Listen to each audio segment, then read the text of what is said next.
여러분, 오늘은 그 존중과 존경에 대해서 간단히 좀 말씀을 나누고 싶습니다.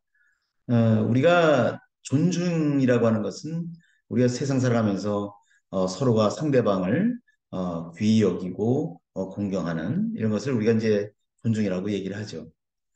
그래서 우리가 부부 간에도 남편이 아내를 또는 아내가 남편을 그리고 부모 자식 간에도 부모가 자식들을 자식이 부모님을 서로 이렇게 소중히 여기는 것 이것을 우리가 이제 서로 존중이라고 얘기를 합니다. 물론 집에서 기르는 이제 예쁜 강아지, 고양이도 우리 애완동물들도 나름의 생명체고 살아있는 것의 귀함을 알고 있기 때문에 잘 돌봐주고 소중히 여기는 것 이거 다 존중하는 거죠. 근데 이제 존경이라고 하면은 좀 다르죠. 존중을 넘어서서 어떤 사람의 뭐 인격이라든가 이념이라든가 가치관이라든가 행동이라든가 이런 것을 아주 받들어 모시고 귀하게 여기는 것. 단순히 소중하게만 생각하는 것이 아니죠. 그걸 우리가 이제 존경이라는 말을 씁니다. 어찌 보면 비슷한 것 같지만 좀 다르죠. 쉽게 얘기하면 앞서 말씀드린 대로 우리가 강아지와 고양이도 존중하지만 강아지와 고양이를 존경하지는 않지 않습니까? 그렇죠? 그렇지만 우리 주변에 보면 훌륭하신 인품이나 이런 사상가라든가 이런 분들은 우리가 그의 어떤 풍모나 언행 이런 걸 통해서 존경한다는 말을 쓰게 되죠. 또 여러 위인들도 말이죠.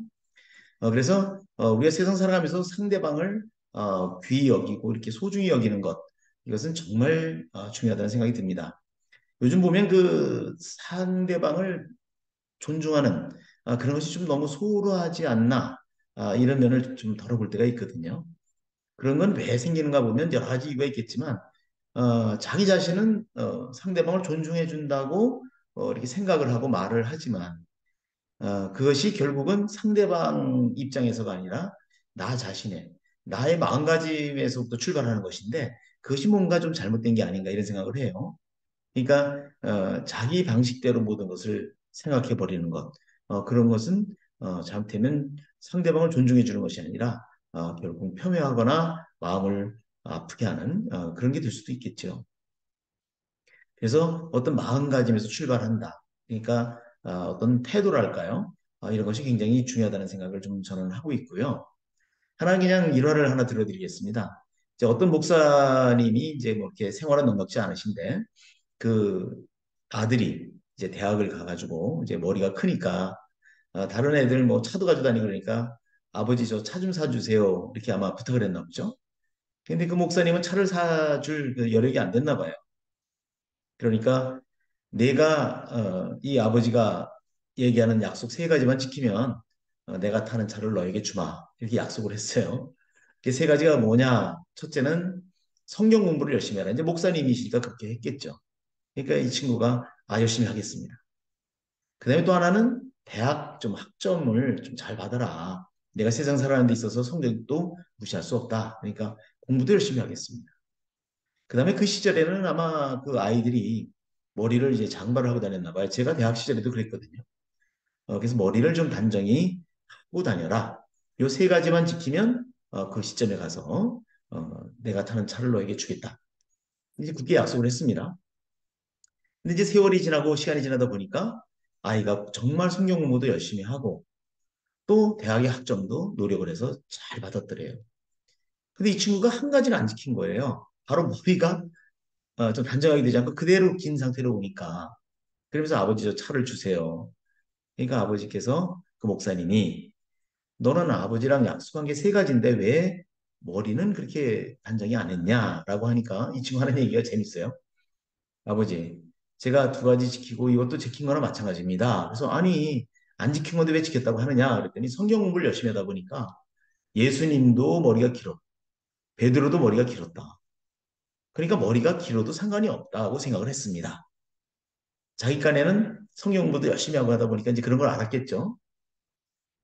근데 이 목사님의 대답이 더 걸작이에요. 그 다음에 하신 말씀이 좋다. 나는 네 말을 믿는다. 단 그러면 아버지도 할 말이 있다. 그 당시에 그 성인들은 예수님이나 이런 분들은 차를 타고 다니지 않았다. 걸어 다녔다. 그러니까 너는 차가 없어도 된다. 차를 주지 않았다 그래요. 어찌 보면 아주 간단하고 웃기는 얘기 같지만 이 자식 입장에서는 아버지를 자기 편의주대로 생각을 하면서 아버지와 약속을 저버린 거죠. 이제 그런 마음 자세, 이런 것을 마음가짐은 결국 존중이라고 하는 것과는 좀 거리가 먼 그런 상황이 된 겁니다. 또 요즘 보면은 우리 정치인들 이제 늘 얘기를 합니다만 아주 폄훼하는 어떤 분 얘기를 들어보니까요. 정치인을 그 물고기에다 빗댔더라고요. 여러분들 물고기 지능이 얼마인지 아세요? 저는 잘 몰랐습니다만 생물을 전공했어도 그분 말씀에 의하면 뭐 농담만 진담만이겠지만 물고기의 지능 IQ가 3이라고 합니다. 3이면 뭐 완전히 낮은 거죠, 그죠? 그 왜 3이라고 생각을 합니까? 그랬더니 물고기는 이제 요즘 뭐 빙어 낚시도 하고 뭐 많이 그 행사들이 있던데 또 뭐 TV에서도 이렇게 뭐 바다 낚시하는 그 프로가 있더라고요. 저도 한때는 낚시를 엄청 좋아한 적이 있었어요. 그런데 언젠가부터 제가 생물을 전공해서 그런지 몰라도 이 살아있는 것을 의도적으로 내가 나서서 나도 뭐 물고기도 먹고 뭐 다른 종류도 먹습니다만 내가 직접 나서서 이렇게 죽이는 것은 의미가 없다. 해서는 안 되겠다 싶어서 저는 낚시를 거뒀습니다. 그래서 지금 안 하는데요. 어쨌든 그 낚시를 들이우면 그 미끼를 물으면 어떻게 돼요? 바늘에 끌려서 올라오면 잡히는 거잖아요. 즉 자기가 죽을 수 있잖아요. 그러면 옆에 한 마리가 잡히면 다른 그 물고기는 물지 말아야 되는데 또 이어서 문다는 거죠. 그러니까 지능이 3밖에 안 된다.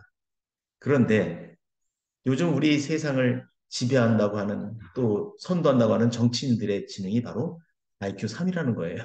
물고기 같다. 아유, 어떻게 그런 심한 말씀 하십니까? 그랬더니 하는 얘기가 누군가가 비리를 저질러서 뭐 돈을 받거나 뭐 해서 이렇게 잘못되잖아요. 그럼 그 다음 사람 하지 말아야 되잖아요. 근데 계속 그게 이어진다는 겁니다.